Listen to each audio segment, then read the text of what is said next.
Ini underscore kelas B. B doang. B.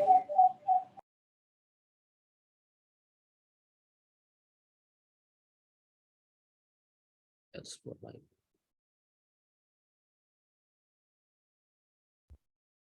Bismillahirrahmanirrahim. Assalamualaikum warahmatullahi wabarakatuh. Waalaikumsalam warahmatullahi wabarakatuh. Waalaikumsalam warahmatullahi wabarakatuh. Alhamdulillah wassalatu wassalamu ala Rasulillah wa ala alihi wa ashabihi wa mawalah. Amma ba'du. Selamat pagi adik-adik, teman-teman mahasiswa semuanya. Selamat malam untuk dua orang pembicara tamu kita yang ada di Amerika. Mereka ada di dua tempat yang berbeda, yang berjauhan. Satu di ujung timur, satu lagi di ujung barat, satu di utara, satu di selatan. Alhamdulillah kita semua bersyukur kepada Allah. Pagi dan malam hari ini kita bisa silaturahmi untuk tukar informasi, tukar pengalaman. Insya Allah mudah-mudahan mendatangkan ilmu ke kita semua. Amin ya rabbal alamin.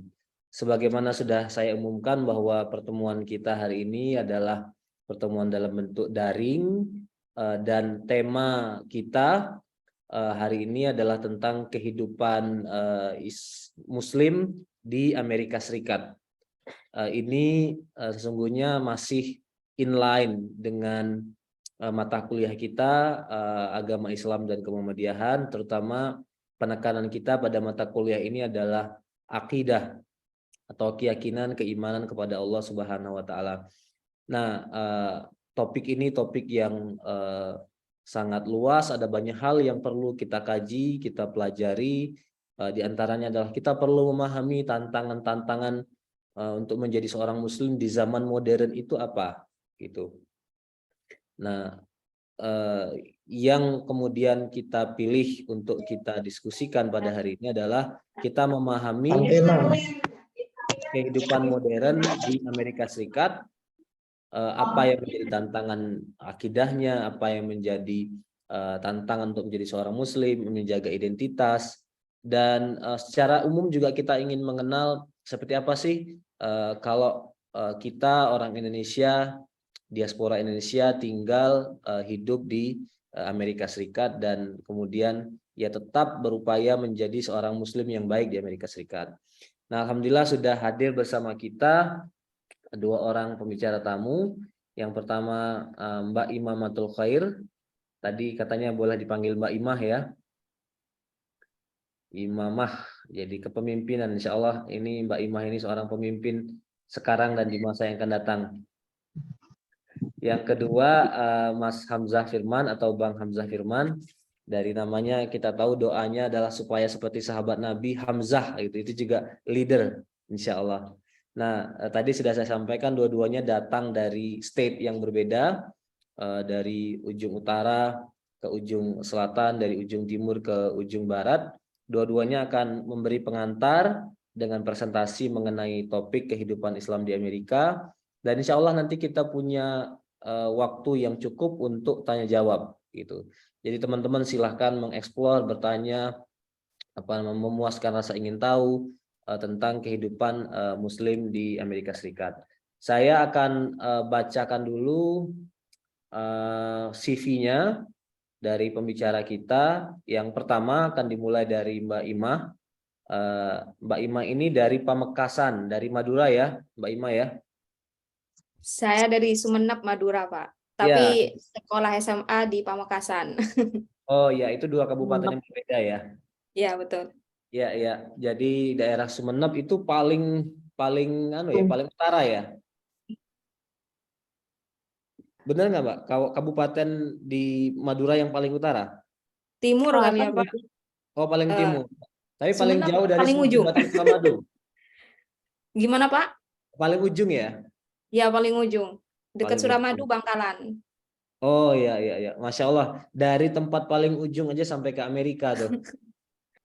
Masya Allah. Jadi ini dari Sumeneb, kemudian kuliahnya S1 di Sastra Inggris di Universitas Airlangga, kemudian dengan beasiswa Fulbright Mbak Ima sekarang sedang menempuh master di University of Massachusetts Amherst, menekuni bidang bilingual English language literature, multicultural education.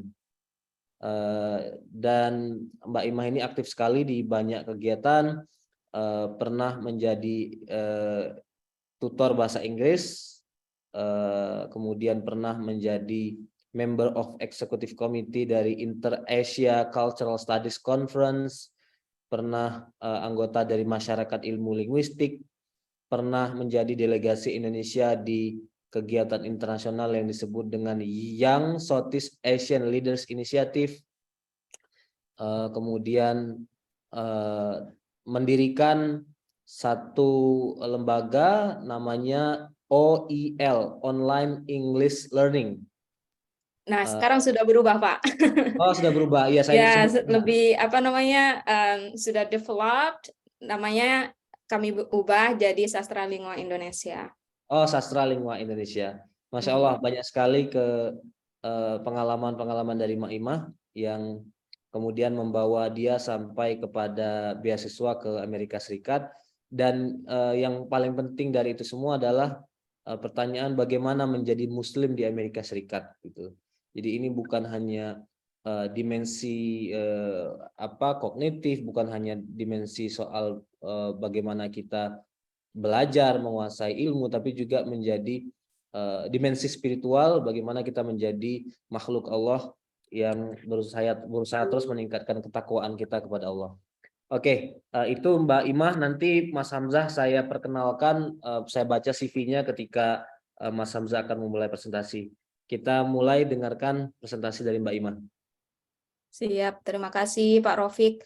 Jadi sebenarnya saya di sini ingin sharing-sharing yang secara informal gitu ya, biar teman-teman semua di sini tidak gugup.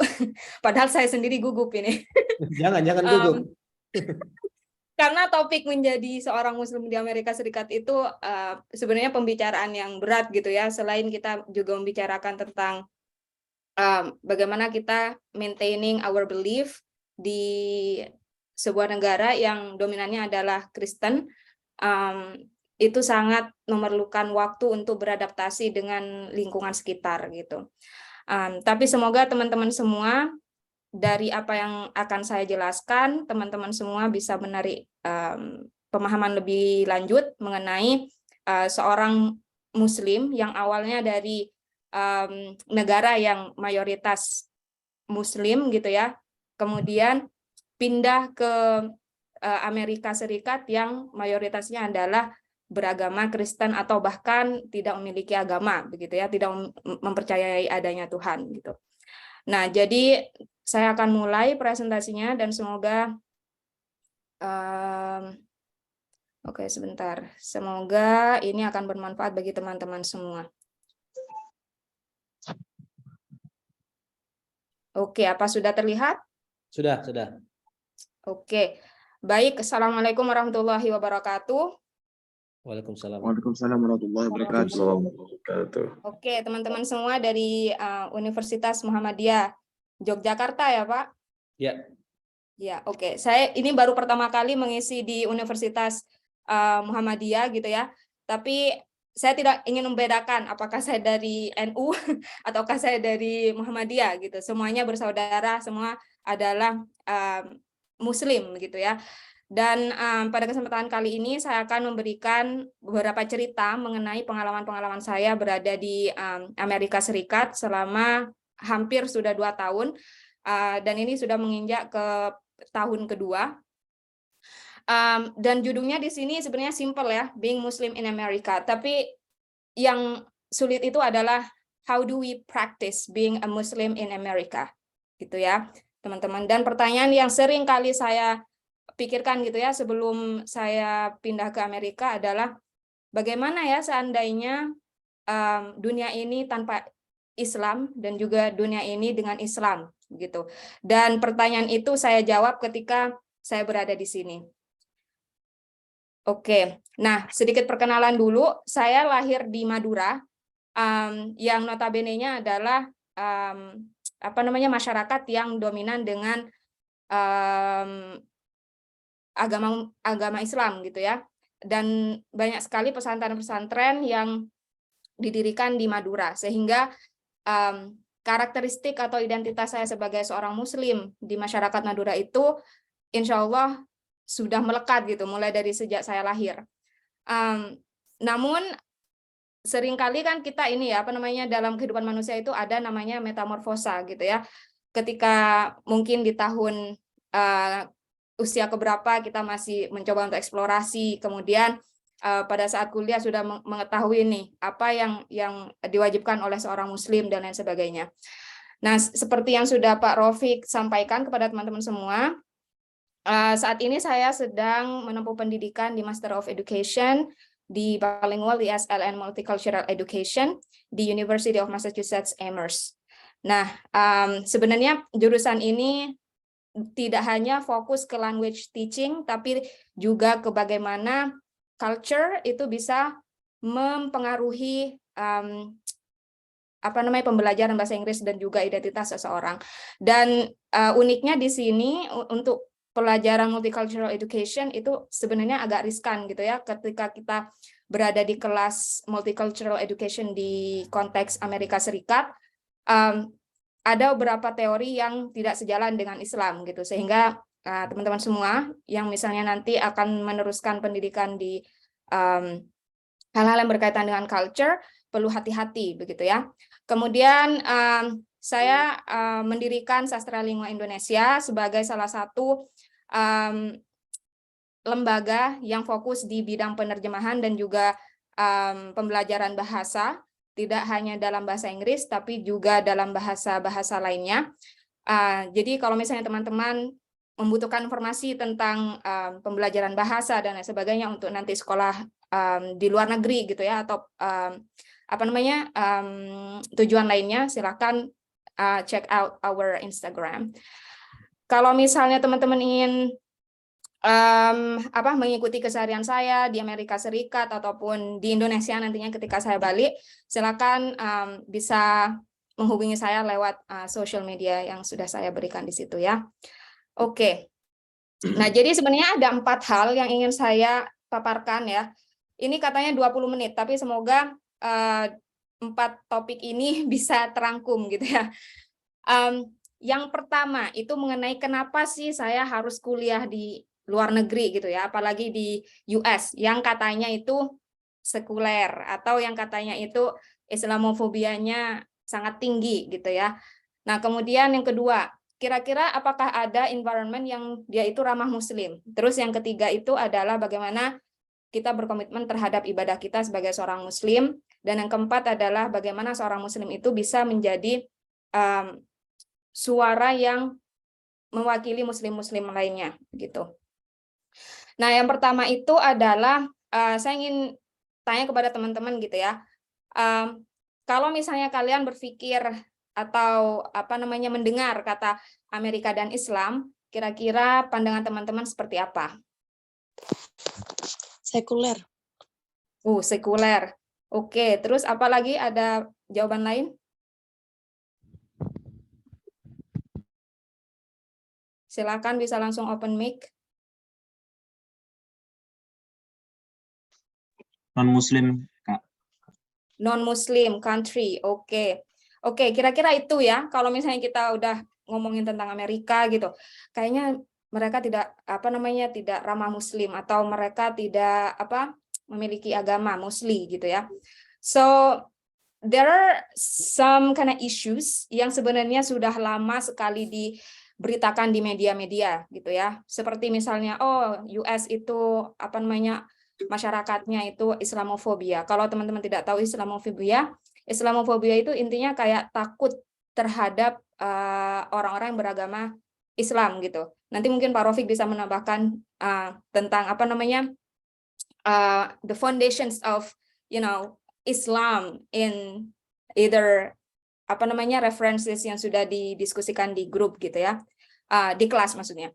Nah, apalagi kalau teman-teman pernah membaca gitu ya, ada tahun 2000 berapa ini ya? 2001 itu ada yang namanya 9/11 incident. Jadi di sini itu ada anggapannya kayak terorisme yang menyerang salah satu tower terbesar di New York yang namanya itu WTC. Kemudian di situ juga akhirnya muncul Islamofobia ini gitu ya. Terus habis itu banyak sekali orang-orang yang memelintir kayak info-info tentang Muslim gitu. Misalnya salah satu contohnya adalah hijab adalah sebagai bentuk oppression, atau oppression itu kayak penekanan gitu. Jadi seolah-olah wanita yang berhijab itu ada tersiksa begitu. Itu yang diberitakan di media yang ada di dunia dan juga termasuk di Amerika ya. Tapi sebenarnya kalau misalnya teman-teman kembali lagi ya ke Islamnya yang dipelajari di Indonesia ya sama guru-guru kita, ustazah kita yang ada di Indonesia gitu. Ternyata Islam itu tidak pernah mengajarkan kita untuk menyakiti orang lain, gitu kan. Nah, kalau teman-teman ingin membuka, salah satu ayatnya adalah di Al-Hujurat.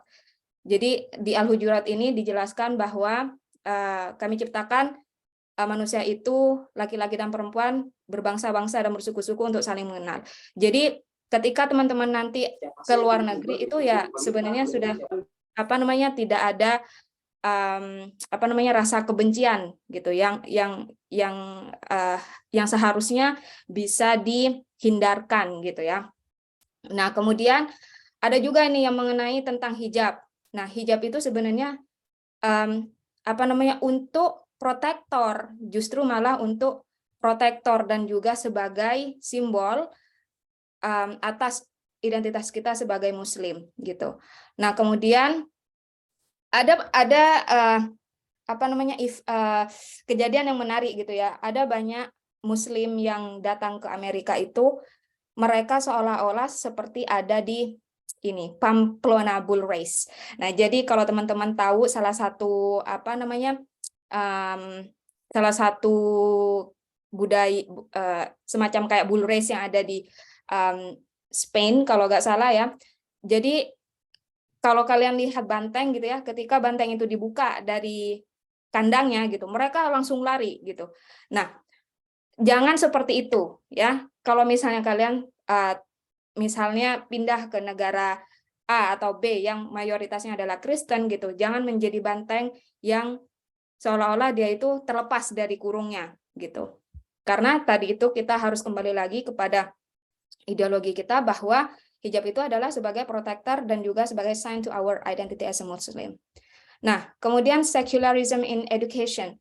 Nah, jadi banyak orang yang mengkritisi gitu ya bahwa karena Amerika itu tidak percaya dengan agama atau minoritas Muslimnya gitu.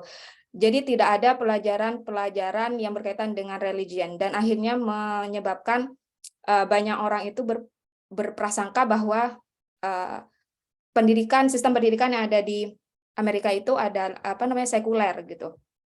Nah, kemudian ada lagi yang menarik ketika saya di college gitu ya, ada seorang profesor di kelas lain yang dia sepertinya mengajar history of education atau something like that.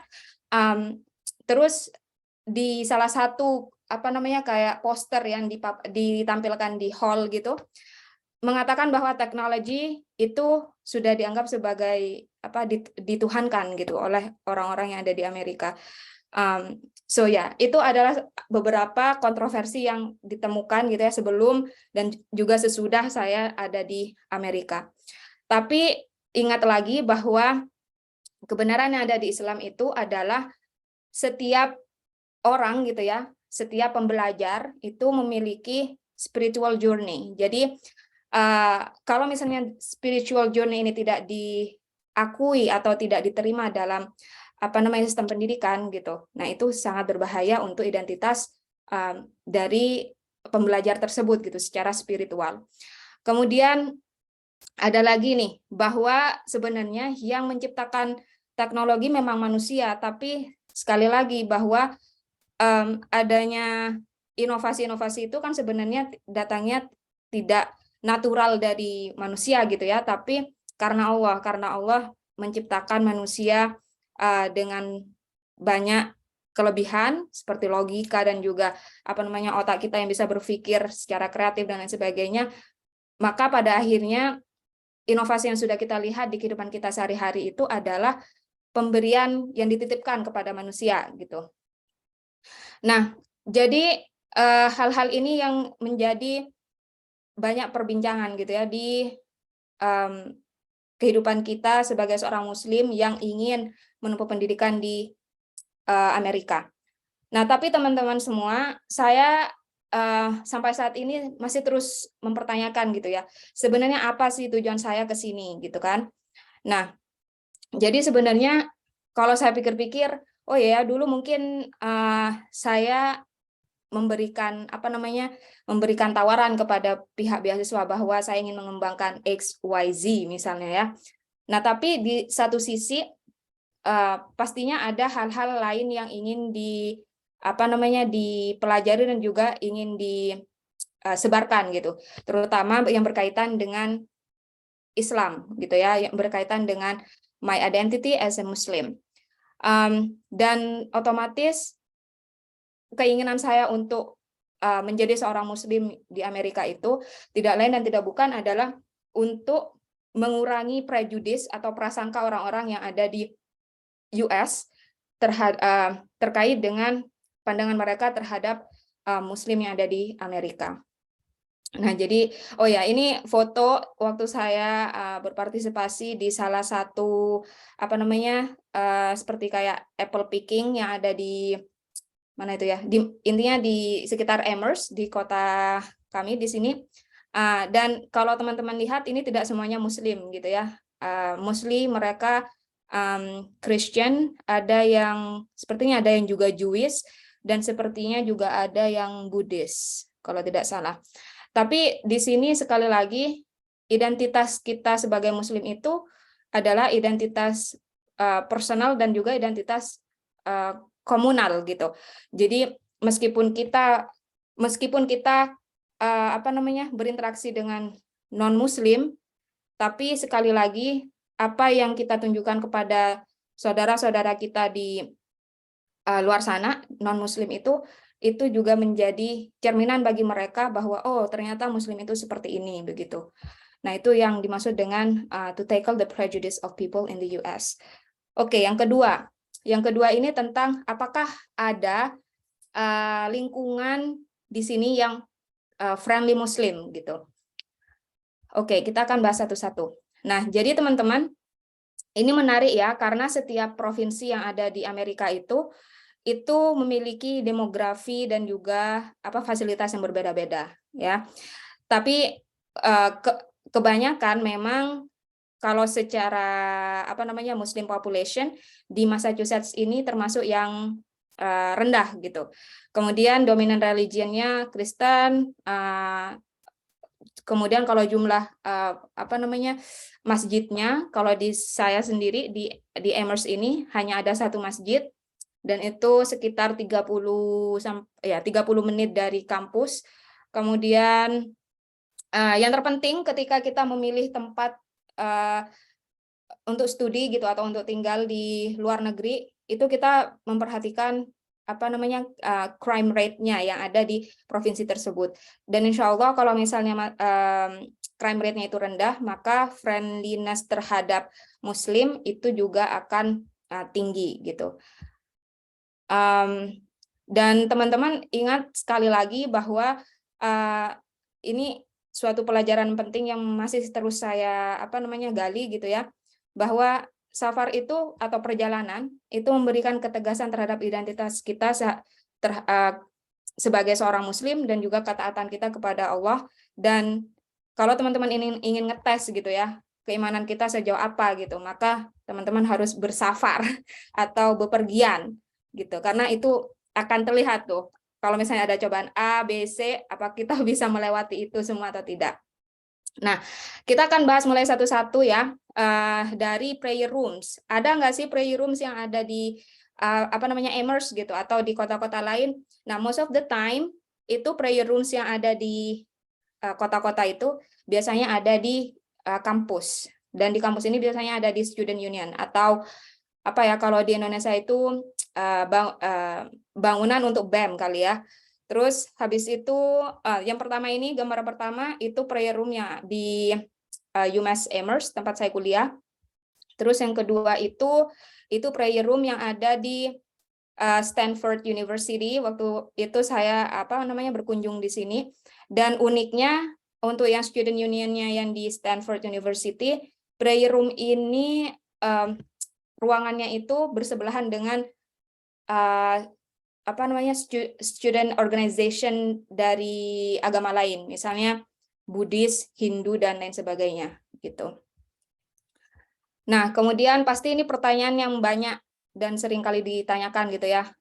Ada tidak praying facilities yang dia itu di luar kampus? Nah, jawabannya yes and no.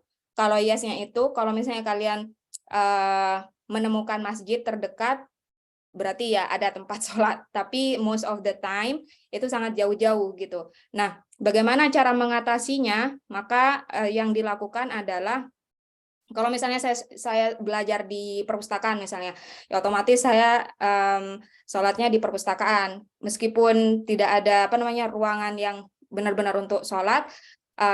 Yang jelas ketika kita bebas dari najis dan juga kita punya sajadah dan lain sebagainya gitu ya, itu insya Allah 99% bisa dilakukan. Kemudian yang kedua itu melaksanakan sholat. Misalnya kita ke mall nih, tapi kok gak ada ruangan gitu. Kalian bisa menggunakan yang namanya itu fitting room gitu ya. Biasanya di toko-toko ya, lihat-lihat window shopping, terus habis itu bisa numpang fitting roomnya mereka gitu. Atau teman-teman juga bisa cari tempat yang dia itu lebih tidak berisik gitu ya, atau tidak terlalu banyak dilalui orang gitu. Nah, ketika kita di perjalanan, ini juga menarik. Waktu saya ke Arizona gitu ya, saya sempat jadi airport sleeper. Jadi 1 hari 1 malam di airport hanya menunggu itu tadi pesawat, dan di situ otomatis saya perlu perform my sholah di airport. Apa nggak mampir ke Phoenix itu, ke rumahnya Hamzah? Sebenarnya ke Phoenix, Pak, tapi sama Hamzah gak dianterin ke Pak Rofik seperti itu. Iya, kalau 2022 sebelum Mei saya masih di Tempe, cuma 10 menit dari bandara. Iya gitu. Nah, jadi intinya waktu saya menunggu pesawat, waktu saya selesai tidur dari sore sampai keesokan paginya, saya menunaikan semua ibadah saya itu di airport gitu. Nah, kemudian ada hal yang menarik juga nih. Bagaimana kalau misalnya kita bepergian dan mepet waktu sholat, misalnya kita sedang di bis atau di pesawat gitu ya. Kita tentu saja masih bisa melakukan sholat di atas public transport itu gitu. Nah, ada beberapa ustadz gitu ya yang menyatakan bahwa kalau misalnya kita bepergian dan masih berada di bis atau di pesawat gitu, kita bisa melakukan sholat dulu di situ, kemudian baru dikodok gitu katanya gitu ya. Nah, jadi teman-teman perlu lihat lagi nih, teman-teman belajarnya dari ustadz yang mana gitu, agar bisa memberikan keyakinan gitu ya bahwa saya sudah melakukan sholat. Nah, ini juga menarik, halal foods. Nah, teman-teman biasanya nih ya, karena saya suka khawatir dengan bahan-bahan yang digunakan di makanan-makanan yang ada di restoran di sini, saya lebih cenderung untuk memilih untuk memasak. Nah, dari yang awalnya tidak bisa membuat ini bakso, akhirnya bisa membuat bakso. Dari yang tidak bisa membuat siomay, akhirnya bisa membuat siomay. Dan di setiap kota biasanya memiliki local halal shop. Jadi teman-teman tidak perlu khawatir ketika di Indonesia mungkin sudah tidak tidak perlu khawatir tentang kehalalan daging atau daging gitu ya. Nah, kalau di sini perlu hati-hati gitu, karena tidak semua daging ayam dan juga daging sapi itu halal. Kemudian kalau memilih studi di UMass, kami juga punya yang namanya itu dining common. Nah, di dining common ini ada, kalau dilihat di sini ada label-labelnya gitu. Nah, di situ akan ditampilkan apakah si makanan ini tuh halal atau tidak gitu. Kemudian biasanya saya memilih vegetarian fast food, terus habis itu kalau ini juga menarik. Biasanya kan sebagai seorang orang Indonesia gitu ya, kita ingin cari restoran Indonesia gitu. Nah, tapi perlu diingat bahwa restoran Indonesia itu tidak selamanya menyediakan halal beef or chicken. Jadi kita perlu menanyakan kembali ke si pelayan atau pemiliknya gitu. Ini kurang berapa menit Pak Rafiq atau saya sudah selesaikan? 2 menit lagi deh, 2 menit lagi. Oke. Oke, terus yang berikutnya adalah di setiap kampus harusnya ada yang namanya Muslim Student Association. Nah, jadi biasanya itu tadi ya, untuk menguatkan dan juga mempertahankan identitas saya sebagai Muslim gitu. Biasanya saya ikut beberapa kajian yang diadakan oleh MSA, dan mereka biasanya punya event-event, misalnya mendatangkan preacher yang notabene-nya kayak yang qualified lah gitu untuk membicarakan hal-hal yang kontroversial di Amerika gitu. Kemudian ini juga jadi salah satu pertanyaan gitu ya waktu dulu. Saya mau tarawih di mana gitu, saya mau sholat Id di mana, saya mau membayar zakat zakat fitrah di mana gitu. Nah, kalau di sini di Amherst untuk zakat fitrah dan juga Jumatan, tarawih dan sholat-sholat yang lainnya itu diadakan di masjid. Tapi biasanya di UMass Amherst sendiri tiap minggu akan mengadakan sholat Jumat. Kemudian komitmen kita untuk beribadah gitu ya. Nah, kita sebagai manusia itu kan pasti berpikir bahwa saya diciptakan untuk beribadah kepada Sang Pencipta gitu ya. Nah, jadi saya ingin menyampaikan beberapa hal yang sekiranya ini bermanfaat bagi teman-teman agar tidak cultural shock gitu ya waktu pindah ke sini. Yang pertama, kalau misalnya teman-teman bepergian gitu, biasanya kan perjalanan panjang gitu ya. Nah, jadi jangan khawatir karena Islam itu sudah mengatur ada yang namanya jamak qashar. Jadi teman-teman perlu pelajari tuh niatnya seperti apa, terus cara melakukannya seperti apa gitu kan. Kemudian ada yang namanya juga prayer rug. Nah, ini ya mungkin teman-teman masih belum merasakan, apaan sih saya tidak perlu membawa sejadah kemana-mana. Nah, kalau sudah ke sini, sejadah itu sangat penting untuk dibawa. Kemudian ada yang namanya prayer rug yang pocket, yang versi kecil gitu. Kemudian teman-teman perlu install prayer app gitu ya di HP masing-masing, karena di sini itu jadwal sholat itu berubah-ubah berdasarkan musim gitu. Jadi kalau misalnya musimnya itu winter nih, sekarang kami lagi winter di sini, sholat maghrib itu bisa jam 4:30. Jadi sangat maju karena di sini ada saving daylight saving or something seperti itu, dikurangi 1 jam. Nah, kemudian mungkin gimana Pak? Apa sudah mau ditutup? Ya, nanti kita lanjutkan di sesi tanya jawab ya. Ya, siap. Nah, ini sebenarnya menarik juga yang terakhir, tapi nanti kalau misalnya teman-teman ada yang mau ditanyakan, langsung ditanyakan di Q&A. Thank you so much for listening. Assalamualaikum warahmatullahi wabarakatuh.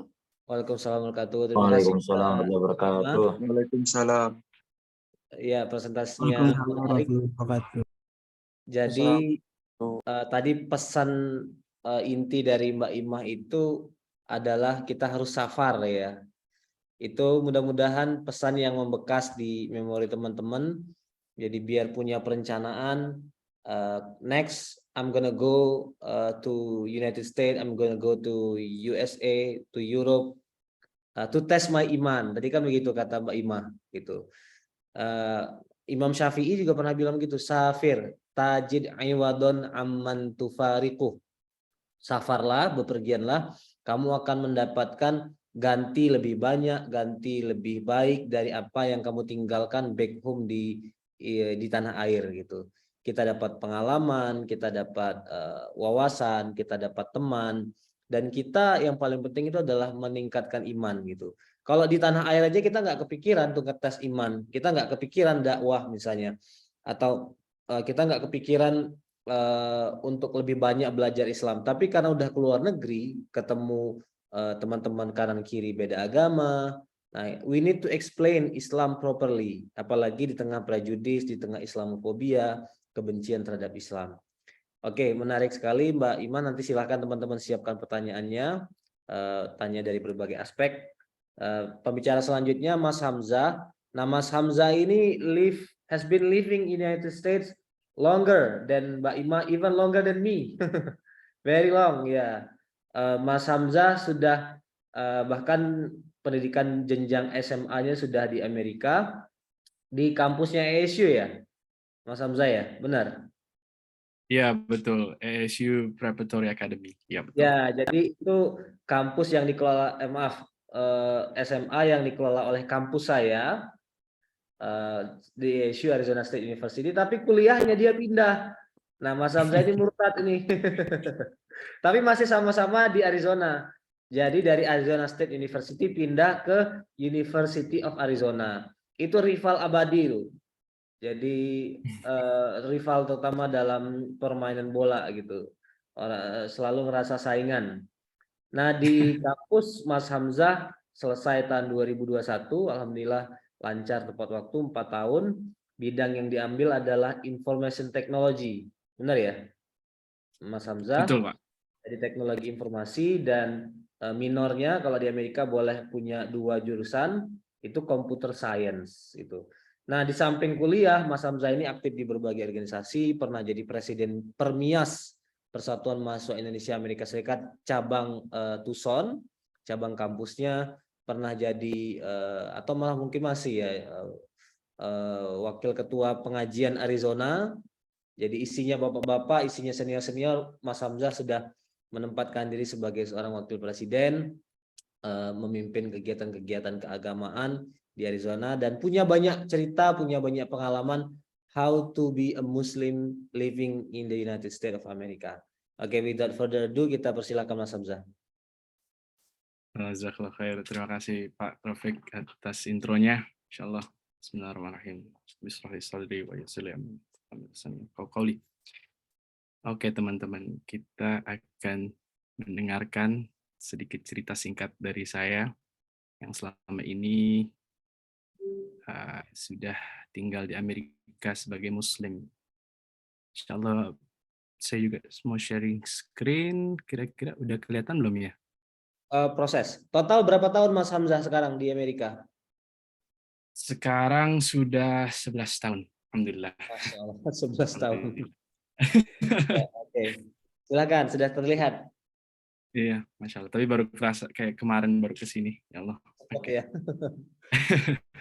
Baik, tema hari ini untuk saya sendiri presentasi kehidupan seorang Muslim di Amerika dari perspektif Hamzah, firmannya itu saya. Sedikit tentang saya yang tadi mungkin sudah dipapari oleh Pak Rafiq. Nama saya Hamzah Firman, lahir di Jakarta, tepatnya Jakarta Timur, Jatinegara, tahun 1999. 2011, alhamdulillah saya dan adik dan mamah pindah ke Amerika Serikat. Sebenarnya mamah duluan, saya dan adik nyusul. Dan juga sudah di sini 11 tahun. Dan alhamdulillah dari semenjak SMP, SMA sampai kuliah dan sampai sekarang kerja di sini, alhamdulillah. Saya juga sekarang kerja sebagai software engineering di perusahaan asuransi khusus militer yang bernama USAA. Sudah mulai kerja sejak Januari kemarin, alhamdulillah. Dan ini foto yang beberapa bulan yang lalu. Kalau nggak salah saya sama Ima actually we went on trip together with other people. Itu di Zion bukan ya? Betul, betul Pak. Ini di Zion. Itu. Oh, cakep sekali Zion. Alhamdulillah, sangat-sangat cantik sekali, Masya Allah. apa namanya, ya indah sekali, insya Allah. Baik. Untuk presentasi saya sendiri, saya akan men-sharing singkat pengalaman saya di Tucson, Arizona, di mana saya sekarang located, dan juga pengalaman saya dengan masyarakat Muslim Indonesia di Arizona, tepatnya. Yang di mana juga Pak Raufik dulu pernah jadi bagian dari kami sini semua. Insya Allah, beliau sangat beliau dan keluarga sangat banyak bantuan yang pelajaran juga yang kita ambil selama beliau dan keluarga di sini, insya Allah. Tucson, Arizona. Oke. Fakta singkat, Tucson, Arizona mempunyai 100.000 sampai 120.000 Muslim. Sebenarnya fakta singkat Arizona ya, Muslim di Arizona itu sekitar 100.000 sampai 120.000. According to Phoenix New Times, yaitu majalah di 2016. Yang pasti alhamdulillah mungkin sudah lebih banyak daripada itu. Dan di Arizona sendiri juga kita ada 30 plus ya masjid berdiri di Arizona. Alhamdulillah. Dan ini salah satu masjid di dekat kampus saya yang namanya ICT. ICT itu singkatan dari Islamic Center Tucson. Nah, di sini saya banyak teman, banyak kegiatan juga yang saya pernah dijalani selama saya kuliah. Jadi banyak kenangan, alhamdulillah. Sampai sekarang, karena saya sekarang juga dekat rumahnya dengan masjid ini, alhamdulillah. Dan ini sekilas saja bagaimana kondisi di dalam masjid tersebut. Ada ruangan-ruangannya, ruangan perempuan yang di tengah ini. Jadi ruangan perempuan untuk sholat, dan ini juga the main musola, jadi the big musola. Nah, ini ya alhamdulillah cukup besar. Dan di masjid ini tersebut ini juga banyak kegiatan-kegiatan ya, yaitu salah satunya ada kegiatan anak-anak, di mana setiap musim panas ada kegiatan mingguan di mana anak-anak di-invite ke masjid, dan saat ini semua volunteer teman-teman saya di mana mereka presentasi foundation, Islamic Foundation dari sampai juga untuk sisternya juga ada ya. Jadi brothers and sisters juga ada kegiatan, dan juga kegiatan outdoor seperti main basket atau main bola, salah satunya, insya Allah. Jadi cukup aktif sekali, dan ini voluntary base, jadi tidak dibayar sama sekali. Masya Allah, teman-teman ini ya itulah teman-teman saya yang volunteer, dan warga-warga lain juga yang. Dan ini kegiatan lagi, ada kegiatan anak remaja. Ini salah satu foto di mana kita nanjak gunung dekat kita, yang kurang lebih 10 menit dari rumah saya. Kita setiap Sabtu setelah fajar, setelah sholat subuh, saya dan anak-anak remaja lain berusaha untuk mengadai sesuatu seperti ya ini, hiking, nanjak. Ini Masya Allah kita foto-foto kemarin, dan ya cukup lumayan capek juga, tapi alhamdulillah.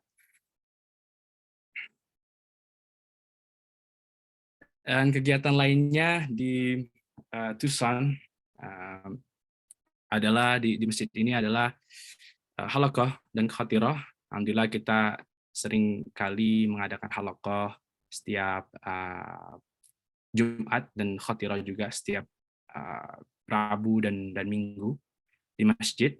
Dan kita juga ada iftar bersama selama bulan suci Ramadan kemarin. Alhamdulillah kemarin kita sudah bisa lagi berbuka bersama setelah COVID ya. Selama 2 tahun ditutup, sempat juga masjid kita ditutup karena COVID. Tapi alhamdulillah bulan Ramadan kemarin sudah dibuka kembali, sudah boleh kembali kita berbuka bersama. Dan juga ada sholat Id bersama yang kalian bisa semuanya bisa lihat di sini di sebelah kiri atas. Ini kondisi kemarin ya, salat Idul Fitri kemarin, Masya Allah. Kita sebenarnya sholatnya nggak di masjid, jadi kita tuh sempat menyewa masjid ya, menyewa tempat di convention center, gedung yang memang cukup besar, kapasitasnya juga banyak juga yang bisa ditampung. Dan ini Masya Allah apa namanya kenangan-kenangan dari sholat Id kemarin. Dan ini juga di sebelah kanan, di sebelah kanan bawah. Ini foto saya dengan beberapa mahasiswa juga di Tucson, Arizona. Dan ada juga mahasiswa penerbangan juga. Di sini feature pilots, ada beberapa juga di sini, Masya Allah. Jadi banyak sekali mahasiswa-mahasiswa Indonesia ya. Nggak cuma di Massachusetts dan juga di Tucson juga ada, Masya Allah. Dan terakhir kerja bakti. Ini foto kerja bakti kita pada saat kemarin bersih-bersih di tempat pemakaman, yang ini pemakaman khusus ya, harus diketahui ini pemakaman khusus Muslim. Jadi di Amerika itu banyak kan mayoritas Kristen dan pemakaman banyak kan Kristen, tapi alhamdulillah dengan banyaknya apa namanya populasi Muslim di Tucson, alhamdulillah kita dapat donasi lahan dari beberapa donatur, alhamdulillah. Dan sekarang kayaknya mau diperluas, alhamdulillah. Terakhir saya dengar. Oke, another thing is Muslim Student Association. Ini adalah organisasi yang mungkin tadi juga Kak Ima singgung sedikit, yang terdapat di sekolah saya dulu, alma mater saya, U of A, University of Arizona. Alhamdulillah sangat aktif sekali tahun ini, di mana mereka mempunyai halaqah setiap 2 minggu sekali, mengadakan piknik dinner, dan juga game night. Dan ini beberapa foto-foto ya, beberapa foto yang mereka ambil. Alhamdulillah, MSA ini, organisasi ini benar-benar pada saat saya masih kuliah waktu itu, terutama pada saya baru mulai ya, itu saya benar-benar tidak ada teman. Benar-benar tidak ada teman sama sekali, kosong. Dan itu juga salah satu apa namanya keinginan saya, ingin start new di suatu tempat di mana saya bisa start from zero. Dan alhamdulillah sampai saat ini saya masih sering dan dibolehkan juga meskipun sudah lulus untuk join di acara mereka. So alhamdulillah, this is a blessing from Allah Subhanahu wa Ta'ala. Oke. Nah, berikutnya adalah masyarakat Muslim Indonesia di Arizona. Pak Rafiq siap-siap bernostalgia dengan saya, Pak. Oke. Pengajian sebelumnya pengajian bulanan keluarga. Oke. Jadi di Arizona ini sendiri kita tuh ada lumayan banyak ya. Alhamdulillah saya kurang tahu nomornya berapa, cuman banyak sekali Muslim Indonesianya, terutama di Phoenix, Arizona. Phoenix, Arizona, untuk for your information, is not far from Tempe, di mana Pak Rafiq dulu tinggal. Jadi setiap pengajian kita pasti kumpul di satu tempat, dan pengajian ini juga lumayan sudah lama ya. Dan dulu juga sebenarnya ini dipanggilnya bukan keluarga pengajian Arizona, dulu pengajian mahasiswa. Ini salah satu foto di sebelah kiri, paling kiri, ini 1999. Saya baru lahir kayaknya, baru masih orok. Saya belum di Arizona, jadi tapi sudah ada nih, Masya Allah. Ya, jadi cukup lama sekali, historical sekali. Dan dulu dibilangnya pengajian mahasiswa karena mahasiswa yang menemui gitu. Alhamdulillah. Dan seiring waktu kita nambah member juga, dan jadilah dipanggilannya keluarga pengajian Arizona, di mana di foto tengah ini kita waktu itu ada pengajian di salah satu, di mana ya Pak, masih ingat nggak Pak Rafiq? Ini di rumah artis itu yang chef itu siapa namanya? Oh, Sebelah kanan ini. si apa? Ini chefnya ya, ada yang tahu mungkin bisa ditaruh di chat, tapi saya lupa. Ya, dia kebetulan artis Siapa? Farah Queen. Aduh, Farah iya benar. Queen. Farah Queen. Iya, iya betul. Masya Allah. Fun fact, Farah Queen, Mbak Farah Queen itu tinggal di Arizona. Masya Allah. Jadi waktu itu kebetulan lagi Ramadan, kita diundang ke rumahnya untuk iftar bersama. Alhamdulillah. Dan juga tarawih bersama juga. Dan di kanan ini sangat menarik ya, Masya Allah. Pengajian yang kita adai selama COVID kemarin. Alhamdulillah, meskipun COVID, kita terus berpegangan teguh bersama-sama di Arizona supaya mengadai pengajian. Dan inilah hasilnya, Masya Allah, banyak partisipannya. Dan Pak Rafiq ini salah satu pengisi yang selalu setia, Masya Allah. Kita benar-benar pada saat beliau dan keluarga pulang itu benar-benar kehilangan sekali kami di sini. Jadi ini salah satu kenangan yang ada kemarin, Masya Allah. Dan nggak kalah juga anak-anak dan anak remaja juga ada kegiatan. Alhamdulillah selama COVID kemarin anak-anak dan anak remaja juga nambah giat ya, boleh dibilang. Di mana yang anak-anak, alhamdulillah putra pertama dari Pak Rafiq itu memimpin Kids Forum, Masya Allah, muntas. Yang bisa dilihat teman-teman di sini, ya screenshotnya nih, di mana mereka tuh ada meeting dan membahas sirah of the Prophet Sallallahu Alaihi Wasallam dan fun quizzes, Masya Allah. Ini benar-benar Masya Allah ya, meskipun dalam kondisi yang sangat-sangat dikhawatirkan, kita masih bisa berpegangan teguh sekali lagi dan dengan keyakinan kita ya, Masya Allah. Dan dimudahkan juga dengan Zoom. Dan itu salah satu menurut saya ya blessings, keberkahan yang Allah berikan kepada kita apabila kita sadar ya, Insya Allah. Dan satu lagi yang sebelah kanan ini kegiatan anak remaja ya. Jadi selama COVID kemarin kebetulan ya kita sudah di Zoom terus tiap hari kan kuliah. Terus saya dan teman saya berpikiran gimana ya kira-kira kalau kita buat forum anak remaja khusus Arizona, Indo Muslim di Arizona. Dan alhamdulillah dengan qadar Allah, dengan izin Allah, kita sempat dan masih sampai saat ini masih ada kegiatan untuk anak remaja yang kita panggil itu IMYAS, singkatan dari Indonesian Muslim Youth in Arizona. Nah ini teman-teman, untuk yang ini acara ini waktu itu kita takbiran bersama dengan teman-teman yang lain, dengan youth yang lain, dengan anak-anak remaja yang lain di negara bagian lain, yaitu LA, Dallas, dan juga Vancouver, Kanada.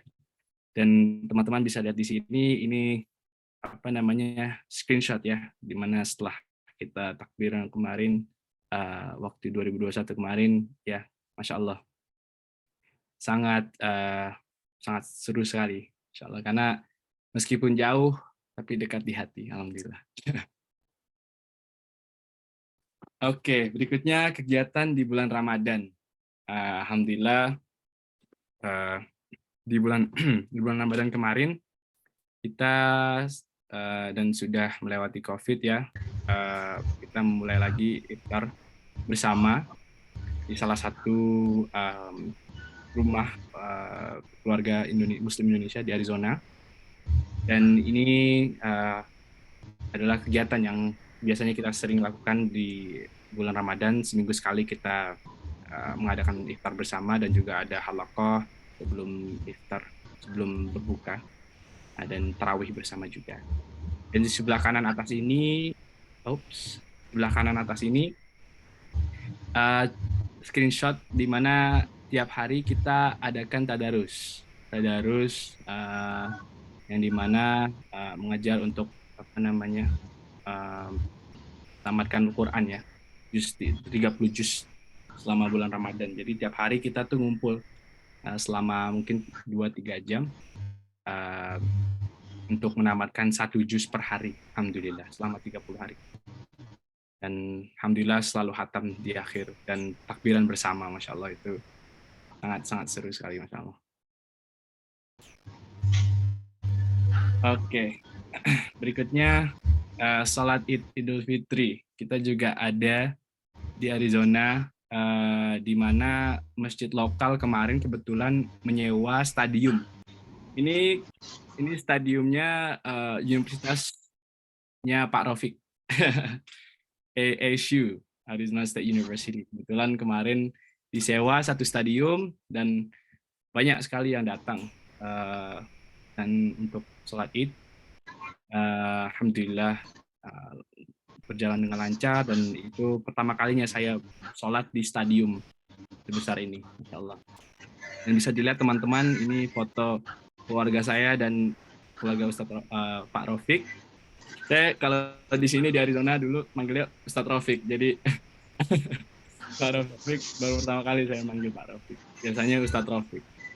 Tapi untuk kali ini saya manggil Pak Rafiq. Di sini juga ada foto beberapa member klub pengajian Arizona, ya, Indonesia. Dan terakhir acara halal bihalal 2022 kemarin, plus juga perpisahan ya, perpisahan dengan Pak Rafiq, karena waktu itu beberapa minggu setelah halal bihalal Pak Rafiq dan keluarga harus pulang, dan itu halal bihalal ini sangat momentum sekali untuk kita juga selebrasi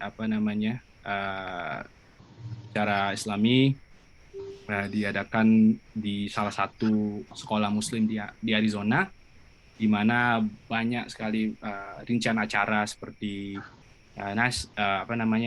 nyanyi nasyid, terus juga baca Quran dan lain-lain juga, alhamdulillah.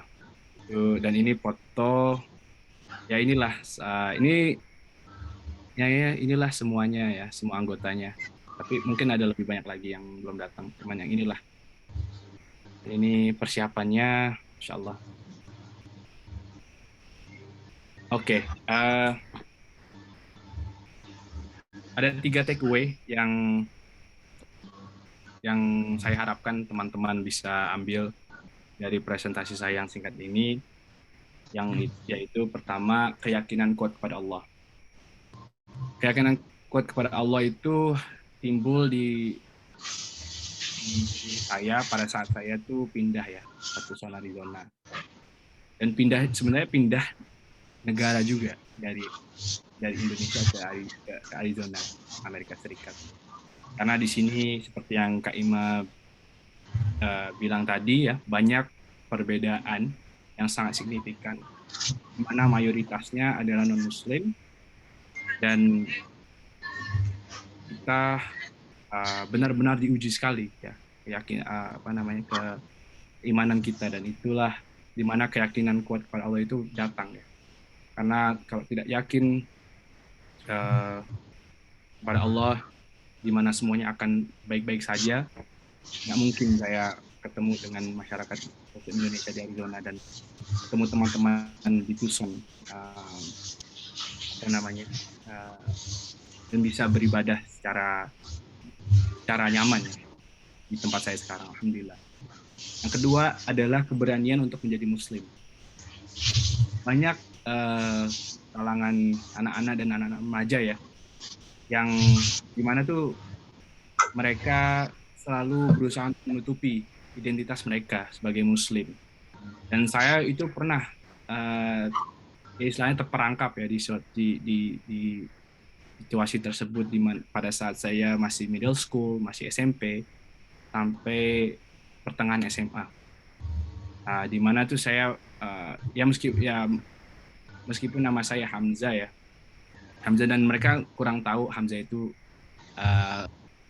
bukan, dan nggak ada sih sebenarnya yang pernah tanya gitu, nah Hamzah itu dari mana. Tapi andaikan nama saya Muhammad, mungkin orang-orang lebih bakalan tahu ya kalau saya itu Muslim secara langsung. Tapi ya itu dia, saya dulu belum ada keberanian, tapi semenjak saya menemui teman-teman di Arizona, masyarakat Muslim Indonesia di Arizona, dan juga selama saya di bangku kuliah kemarin, keberanian saya untuk menjadi Muslim itu menambah kuat. Karena pasti ya sebelum kita pasti banyak lah kekhawatiran di kepala kita. Oh, kalau kita bilang kita mau sholat, gimana ya gurunya, ntar bakalan risih atau gimana ya? Itu pasti setan membisiki ke telinga kita, ke pikiran kita.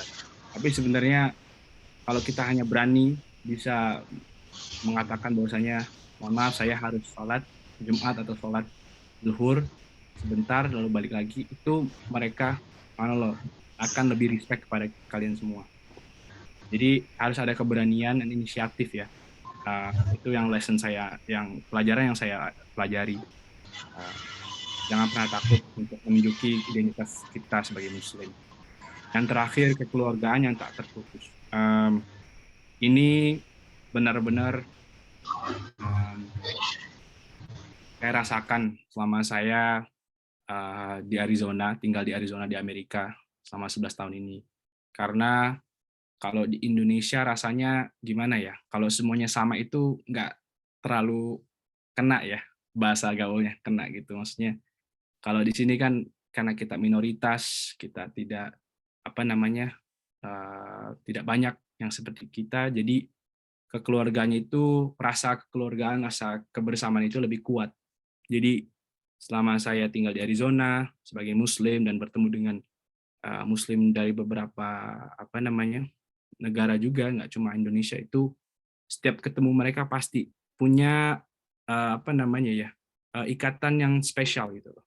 Jadi contohnya kayak misalnya di store, di grocery store, di supermarket, kita yang supermarketnya mungkin mayoritas Kristen, tiba-tiba ada brothers jadi dari Pakistan yang mungkin dia pakai peci atau gimana, terus kita say salam ke dia, assalamualaikum, itu gimana ya, rasanya tuh beda sekali, masya Allah, lebih kuat ya, lebih kena lah bahasa gaulnya ya. Jadi kekeluargaan yang tak terputus itu yang saya benar-benar rasakan selama saya tinggal di sini. Baik, sekian dari saya. Mungkin ini kurang detail, cuman bisa teman-teman nanti tanyakan di sesi pertanyaan nanti lebih detailnya. Assalamualaikum warahmatullahi wabarakatuh. Waalaikumsalam warahmatullahi wabarakatuh. Baik, terima kasih banyak Mas Hamzah untuk presentasinya, cerita-cerita yang menginspirasi. Saya mau menggarisbawahi kira-kira benang merah lah yang disampaikan oleh Mas Hamzah tadi. Kita sebenarnya diingatkan bahwa keimanan kita, keislaman kita itu perlu dirawat dan dijaga terus supaya dia tumbuh, supaya dia tetap ada, bahkan berkembang gitu. Kita sudah memiliki benihnya yang ditanam oleh orang tua kita, lahir sebagai Muslim, lahir di lingkungan Muslim. Tapi itu nggak cukup, karena di tengah jalan nanti banyak challenges, ada banyak tantangan, baik di Amerika ataupun di Indonesia. Tantangan gaya hidup materialistik, gaya hidup hedonistik gitu. Cuman di Indonesia kita nggak gitu ngerasakan tantangan itu, karena gampang ngelihat masjid, ngelihat orang berjilbab gampang gitu. Tapi kalau sampai ke Amerika atau ke luar negeri, kita ngerasa bahwa itu tantangan yang nggak mudah dijawab dan harus kita upayakan gitu jawabannya gitu. Jadi segala macam upaya dilakukan supaya iman itu ada dan terus bertambah, terus bertumbuh gitu.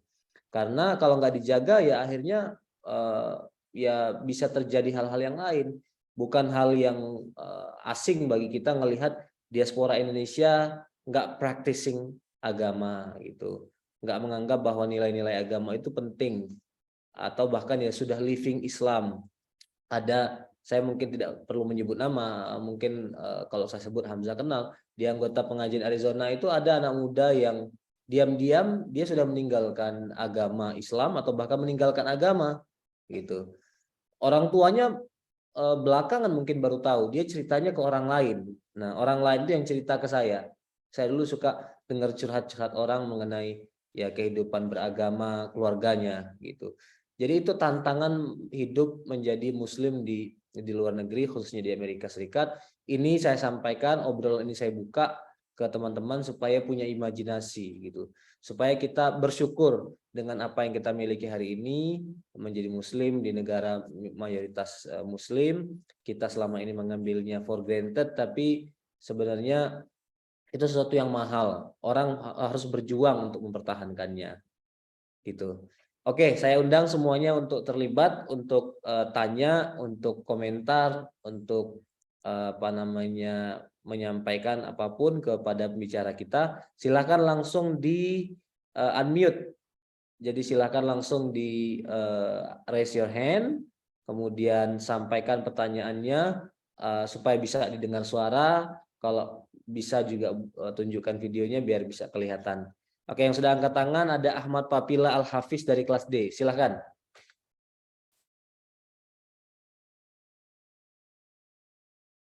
Silakan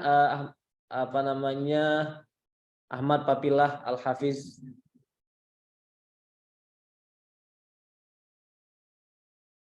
Yang lain juga silakan mempersiapkan diri dengan pertanyaannya. Mas Ahmad, Anda masih mute.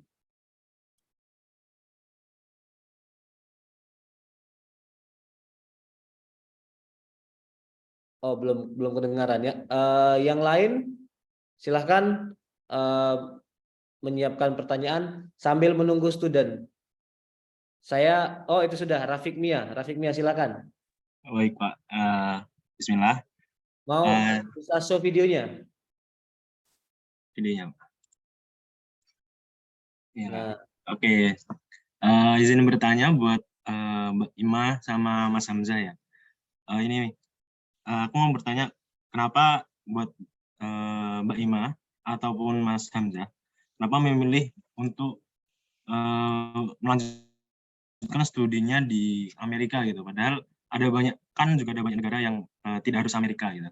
Kenapa? Apakah ada alasan khusus kenapa harus memilih di Amerika? Mungkin seperti itu aja Pak pertanyaan saya. Terima kasih. Ya. Oke, terima kasih. Sebelum dijawab kita kumpulkan dulu aja. Ada satu lagi yang sudah angkat tangan, Nurul Ahmad Adam. Silakan. Baik Pak, terima kasih. Assalamualaikum warahmatullahi wabarakatuh. Waalaikumsalam warahmatullahi wabarakatuh. Yang ingin saya tanyakan yaitu ketika kita berada di luar negeri, dimanapun itu, di Amerika, di Inggris, ketika kita ingin beribadah, bagaimana menentukan arah kiblat yang benar? Kemudian yang kedua, bagaimana kita menyikapi ketika kita melihat ada terjadi kasus pembulian terhadap Muslim dari non-Muslim, atau yang mengalami itu kita sendiri, seperti itu. Apakah ada perlindungan dari kampus atau dari pemerintah daerah? Sekian itu aja Pak. Ya, makasih pertanyaannya bagus. Tolong mencatat ya Mbak Ima sama Mas Hamzah, karena saya mau buka lagi penanya yang sudah angkat tangan. Ada Muhammad Hasbi As-Sidiki. Ya, baik Pak.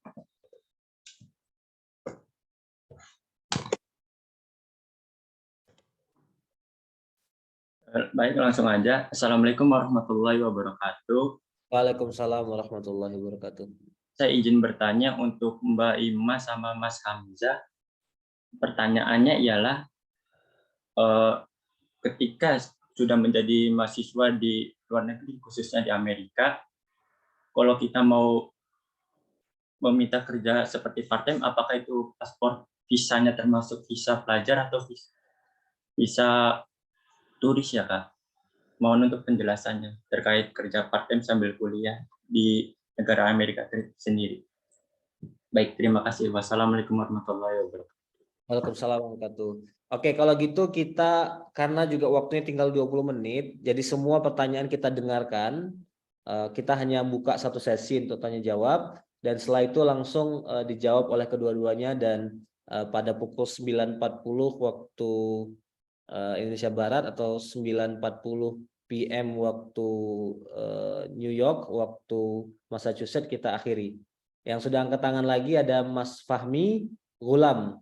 Saya belum mendengar female student ini. Jadi kepengen kalau bisa ada yang angkat tangan dari perempuan. Saya mau dengar suara mereka. Kalau yang dari laki-laki pertanyaan saya cukupkan dari Mas Fahmi dan dari Ghulam. Tapi kalau ada female student yang mau tanya silahkan. Silahkan dari Fahmi dulu. Atau Fahmi yang barusan ya? Oh bukan ya? Saya mau bertanya, Pak. Bukan saya loh yang tanya ini. Ya silakan. Tanyanya ke Mbak Ima sama Mas Hamzah. Ya, apakah Islam di Amerika tuh berkembang pesat di masa yang mendatang itu apakah bisa berkembang menjadi masyarakat yang dominan gitu? Sebenarnya kan di Muslim di Amerika itu merasa menjadi imigran di negara Amerika tuh. Nah, terima kasih, Pak. Ya, sama-sama. Tanyanya bagus. Kemudian terakhir ya dari Ghulam. Izin bertanya, Pak. Assalamualaikum warahmatullahi wabarakatuh. Waalaikumsalam warahmatullahi wabarakatuh. Jadi pertanyaan saya itu adalah apa kiat-kiat bagi generasi muda yang ada hasrat atau tekad untuk belajar di luar negeri, khususnya kayak di US atau di manapun itulah, dengan latar belakang yang bercukupan atau tidak lebih. Karena sesuai kutipan yang Bapak tadi kutip dari Imam Syafi'i sama Kak Imamatul, ya itulah, Safir tajid iwadon aman tufarikuhu wansob fa inaladi dal aisi fin nasobi. Itu apa kiat-kiat bagi generasi muda yang ada hasrat dan tekad dengan sesuai dengan perkataan dari Imam Syafi'i, Safir tajid iwadon aman tufarikuhu wansob fa inaladi dal aisi fin nasobi. Ya. Mungkin. Oke. Pertanyaannya bagus, Ghulam. Tampaknya sudah tidak ada lagi pertanyaan dari yang hadir. Saya sebenarnya menunggu dari female students. Kalau tidak ada, kita langsung berikan kesempatan ke masing-masing 10 menit ya. Syukur kalau bisa lebih shorter than 10 minutes. Dimulai dulu dari Mbak Ima, kemudian Mas Hamzah. Oke. Pertanyaannya ini bagus-bagus ini ya. Generasi apa ini Pak? Z ya? Sudah mulai kritis gitu ya. Oke, pertanyaan pertama, kenapa studi di US bukan di negara lain? Jadi teman-teman kalau misalnya teman-teman cari nih ya informasi seputar pengalaman Imamatul Khair gitu di Google, itu banyak lika-likunya untuk kuliah di luar negeri gitu. Nah sebenarnya US ini bukan menjadi salah satu negara tujuan, tapi bukan prioritas dulunya.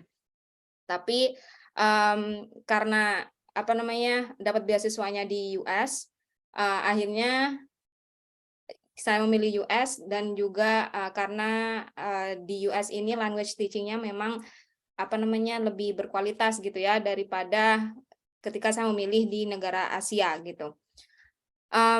Dan alasan yang kedua yaitu seperti yang sudah saya sampaikan tadi, sebagai seorang Muslim saya memang sangat tertarik dengan diskursus mengenai bagaimana dunia dengan Islam dan juga bagaimana dunia tanpa Islam gitu. Kalau yang di Indonesia sudah saya merasakan gitu kan, a world with Islam, tapi saya ingin tahu nih bagaimana di negara bagian lain yang dia punya komunitas Muslim yang sedikit gitu. Kemudian yang nomor 2, gimana cara menentukan kiblat? Nah, seperti yang sudah saya sampaikan tadi, ada kalau teman-teman install prayer app, di situ saya pakai Atan ya kebetulan. Jadi di situ nanti teman-teman bisa ada fitur kiblah. Nah, di situ kalau misalnya kalian klik dan ponselnya terhubung dengan internet, maka secara otomatis si aplikasi ini akan update lokasi tempat kalian itu ingin sholat. Misalnya saya bepergian ke New York misalnya ya, terus habis itu biasanya kalau sudah tersambung dengan internet, lokasi dari ini ya app-nya itu akan berubah ke New York, bukan Amherst lagi. Kemudian apakah mengalami pembulian, gimana tanggapan kampus? Nah, sebenarnya juga ini menjadi suatu kekhawatiran ya sebagai seorang muslim. Tapi alhamdulillah selama saya di Massachusetts, saya belum pernah mengalami diskriminasi gitu ya. Misalnya kayak diolok-olok oleh orang-orang gitu. Tapi mungkin kalau misalnya saya pergi ke ke provinsi lain itu seperti New York terutama itu ada beberapa kejadian yang pernah dialami gitu. Tiba-tiba orang lewat terus habis itu kayak mocking gitu. Tapi mockingnya itu nggak jelas. Ini mockingnya ke saya atau mocking ke orang lain gitu ya. Terus kalau ada di kampus ini ada kayak mental health center yang semacam itu. Jadi mereka menyediakan kayak konseling mengenai sexual harassment gitu-gitu. Terus habis itu segala hal yang berkaitan dengan harassment yang ada di publik gitu. Nah, jadi sebagai seorang mahasiswa di sana ada ada benefit yang mereka berikan gitu. Tapi semoga tidak terjadi ya, insya Allah. Kemudian yang ketiga, gimana cara dapat part-time work di US? Untuk part-time work, kebetulan setiap beasiswa itu kan memiliki ketentuan masing-masing ya soal visa dan lain sebagainya. Nah, kalau yang visa J1, jadi biasanya tuh rata-rata di sini mahasiswa punya visa J1 sama F1. Nah, kalau yang J1 dia itu juga bisa part-time work. Jadi kita perlu menghubungi pemberi beasiswa kita apakah kita diizinkan untuk part-time atau tidak. Tapi kalau misalnya teman-teman ke sini dengan menggunakan F1, jadi tidak ada sponsor dari beasiswa gitu. Misalnya bekerja sebagai asisten peneliti di kampus gitu. Itu sangat bisa sekali untuk yang F1. Kemudian pertanyaan berikutnya, apakah Muslim di US bisa menjadi mayoritas? Saya yakin Muslim di US ini akan berkembang gitu ya dengan seiringnya waktu. Karena sudah mulai banyak orang-orang yang pindah dan juga tentunya banyak anak-anak Muslim yang lahir di sini gitu karena orang tua mereka pindah atau karena imigran tadi gitu ya. Kemudian ini juga berkaitan dengan pertanyaan nomor 5.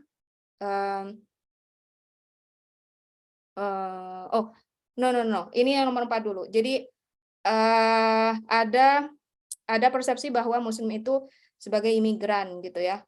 Memang banyak Muslim dari negara-negara yang dia itu negara perang gitu ya. Jadi dia prone to war gitu. Jadi memang mereka pindah ke sini untuk mendapatkan asilum biasanya gitu. Nah, tapi bukan berarti mereka dipandang sebagai komunitas yang negatif atau yang berbahaya gitu ya. Tergantung dari bagaimana mereka present themselves in the community. Saya belum sempat membahas tentang bahwa our presence di local community activities itu sangat-sangat penting. Nah, contohnya kalau misalnya teman-teman memiliki pemikiran sebagai seorang Muslim gitu pasti ditakuti misalnya. Nah, tunjukkan bahwa Muslim ini juga bisa mingle dengan orang sini gitu. Nah, yang saya lakukan itu adalah saya menghadiri acara-acara International Student Organization. Jadi kita tunjukkan bahwa saya seorang Muslim tapi saya juga bisa berteman dengan kalian intinya gitu. Kemudian yang nomor 5 itu kiat-kiatnya untuk generasi muda yang punya tekad KLN tapi ada keterbatasan ekonomi. Jadi sebenarnya kalau teman-teman melihat penerima-penerima beasiswa gitu ya, itu bukan perjalanan yang singkat gitu untuk mendapatkan beasiswa atau pekerjaan teaching assistantship di kampus di US gitu. Kalau teman-teman lihat di belakang di track records-nya itu sudah banyak batu-batu dan kerikil yang sudah dilalui gitu. Jadi perjalanan mendapatkan beasiswa itu tentunya dimulai dari kuliah ya. Jadi kalau misalnya teman-teman punya skill apa yang bisa dikembangkan di masa perkuliahan, silahkan dikembangkan untuk menjadi modal aset ketika kalian ingin mendaftar beasiswa atau kuliah di luar negeri. Itu aja Pak Rafiq. Ya, terima kasih banyak. Menarik sekali Mbak Imah. Sekarang kita dengarkan tambahan penyempurnaan perspektif dari Mas Hamzah. Insyaallah. Baik, pertanyaan pertama, kenapa kuliah di US bukan negara lain? Untuk kasus saya sendiri cukup beda ya dengan Kak Ima, karena jalan hidup saya, alhamdulillah, saya datang ke sini dari SMP, SMA, sampai sekarang kerja. Jadi sangat mudah untuk saya, alhamdulillah, dimudahkan oleh Allah SWT untuk saya berkuliah di Amerika. Tapi itu pun juga saya pernah ada berpikiran juga mencoba untuk study abroad di Jakarta, pulang kampung, tapi nggak pernah kesempatan. Subhanallah. Pertanyaan kedua, gimana cara menentukan kiblat? Seperti yang Kak Ima tadi bilang, banyak sekali app-app sekarang ya di App Store atau nggak di Play Store. Dan juga actually Google, saya baru temu kemarin Google Kiblat. Jadi Google sekarang ada aplikasi sendiri yang menentukan kiblat. Masya Allah, saya kemarin baru nemu itu. Jadi Google sendiri sekarang udah mulai ya, istilahnya acknowledge acknowledge kiblat di aplikasi mereka, Masya Allah. Berikutnya, apakah mengalami pembulian? Gimana cara tanggapan kampus? Alhamdulillah, saya tidak pernah menjadi korban diskriminasi selama saya di Amerika Serikat. Tapi yang saya tahu di universitas saya sendiri dan juga di sekolah SMP SMA dulu kemarin kita ada departemen khusus ya yang melindungi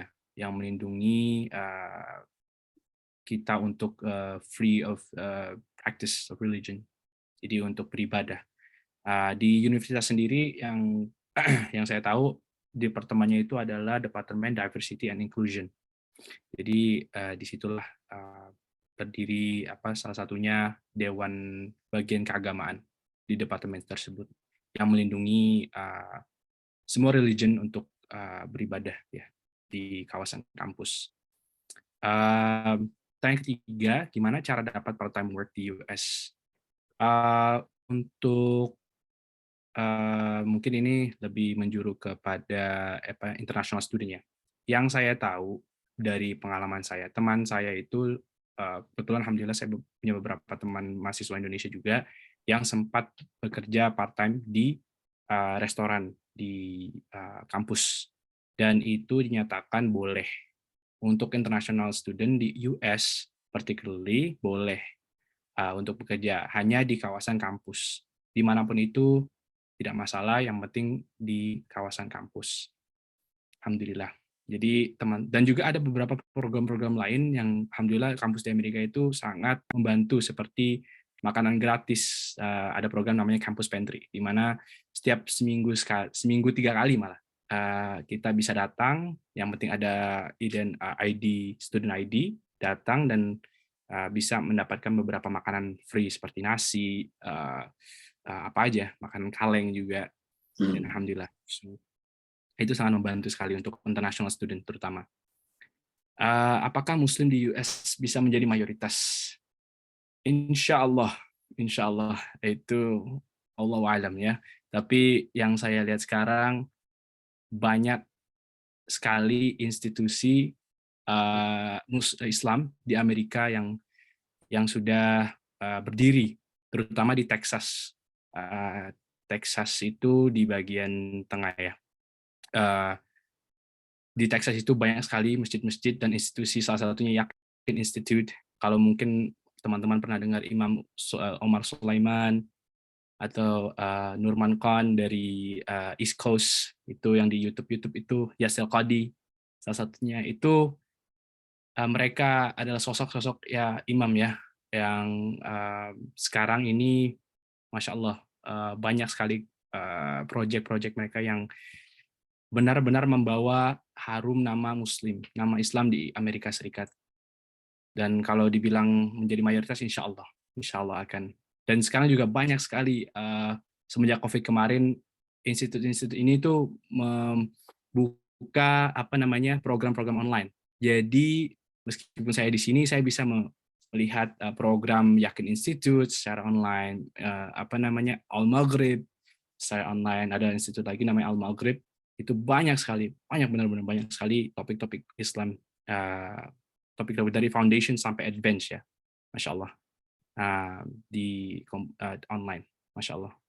Dan terakhir, kiat-kiat bagi generasi muda yang punya tekad ke luar negeri dengan keterbatasan ekonomi.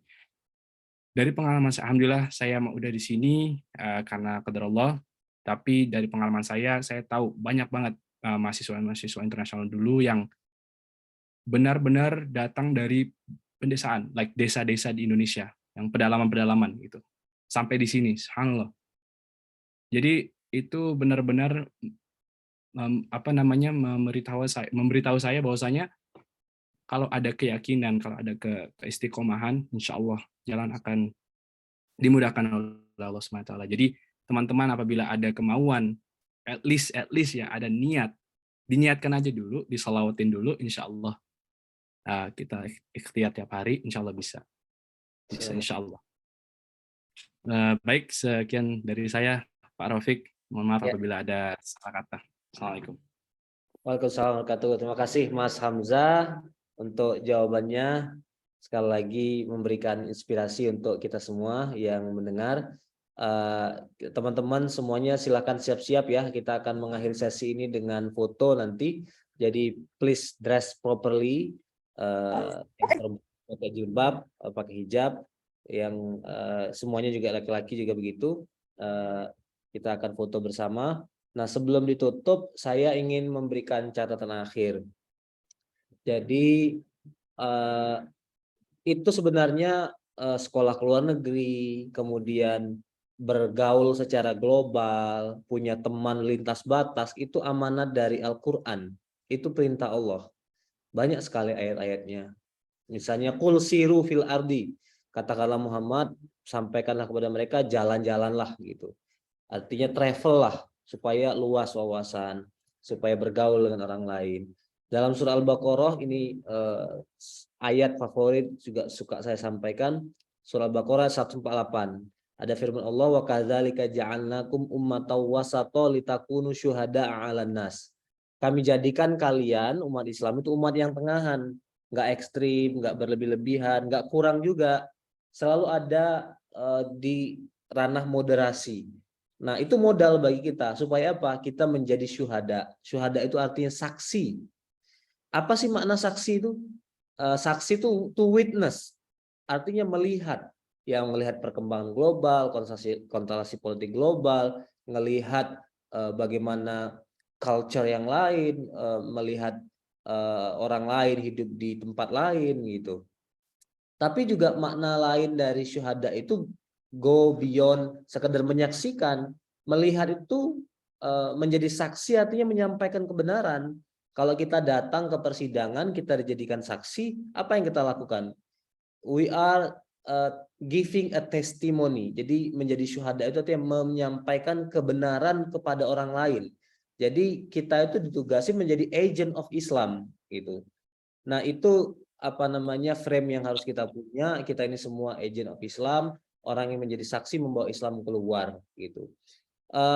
Teman-teman sekarang masih early sekali periodenya, makanya saya kenalkan ini di semester 1, masih ada 6 sampai 7 semester ke depan untuk mempersiapkan diri sebelum teman-teman ngambil master degree nanti.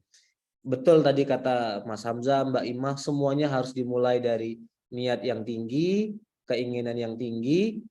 Saya mau ke luar negeri, saya mau belajar, mengenal yang lebih luas, tapi juga lebih dari itu untuk meningkatkan keimanan kita kepada Allah Subhanahu wa taala. Tapi nggak cukup dengan niat, harus ada effort. Jadi mulai sekarang saya selalu bilang ke mahasiswa semester 1, ambil kursus-kursus bahasa. Ambil kursus bahasa Inggris. Jadi kalau punya waktu kosong itu jangan sekedar main, jangan sekedar ke tempat-tempat nongkrong aja, ambil kelas-kelas bahasa, di samping organisasi juga perlu. Nah, kursus bahasa, terutama kalau mau ke Western culture, Western countries, bahasa Inggris gitu. Di luar itu juga bahasa Arab juga penting, perlu dipelajari gitu.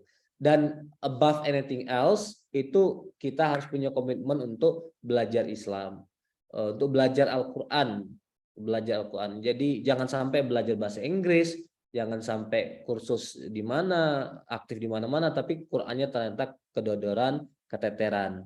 Saya tadi Mas Hamzah cerita di Amerika, di Arizona, kerjaan saya adalah ya membina kegiatan-kegiatan Al-Quran. Saya mau bilang bahwa Al-Quran ini basic foundation bagi kita semua gitu. Nah, teman-teman juga gitu, harus punya komitmen, pokoknya hidup kita itu revolve around the Quran gitu. Jadi mudah-mudahan dengan dekat Quran hidup kita dibimbing terus, diarahkan oleh Allah Subhanahu wa taala terus. Sekali lagi terima kasih teman-teman yang hadir memberi pencerahan kita, Mbak Ima, Mas Hamzah. Dan sekarang insya Allah kita bareng-bareng ngambil foto ya. Jadi silahkan di-on-kan kamera masing-masing dan semuanya tanggung jawab ngambil foto sendiri-sendiri gitu. Jadi saya akan mengambil secara umum, tapi teman-teman harus ngambil foto diri sendiri, dan ini please use it as an evidence that you join the class. Jadi upload nanti di sistem online di My Class setelah kelas ini berakhir. Oke, silakan masing-masing ambil tangkapan layar, screenshot.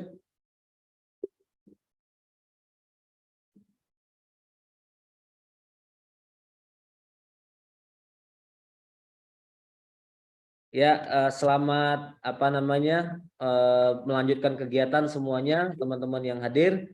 Selamat istirahat bagi Mbak Imah, kemudian Mas Hamzah di Amerika Serikat.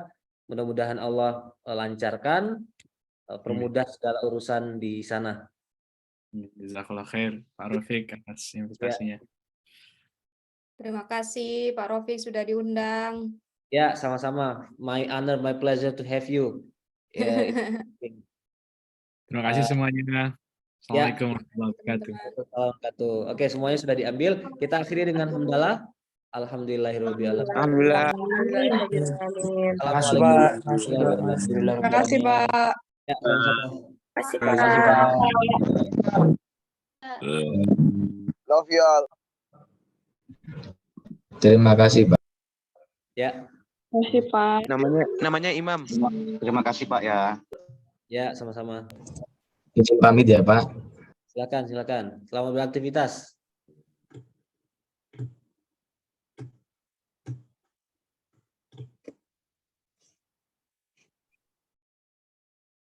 Makasih Pak. Ya, sama-sama. Terima kasih Pak.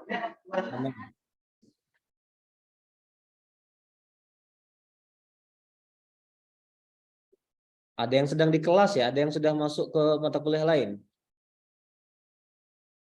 Soalnya kemarin itu Pak yang foto bersamanya belum ikut, tapi Zoom-nya ikut yang kemarin. Oh, oke. Iya. Jadi kelas C tabrakan sama mata kuliah lain ya? Iya, saya ikut yang kemarin Pak, yang Inggris Zoom-nya, tapi yang foto bersama saya belum sempat ikut foto, udah selesai. Iya. Ya, nggak apa-apa. Kalau gitu Zoom-nya saya akhiri ya, saya tutup. Silakan beraktivitas lagi. Terima kasih. Assalamualaikum warahmatullahi wabarakatuh. Waalaikumsalam.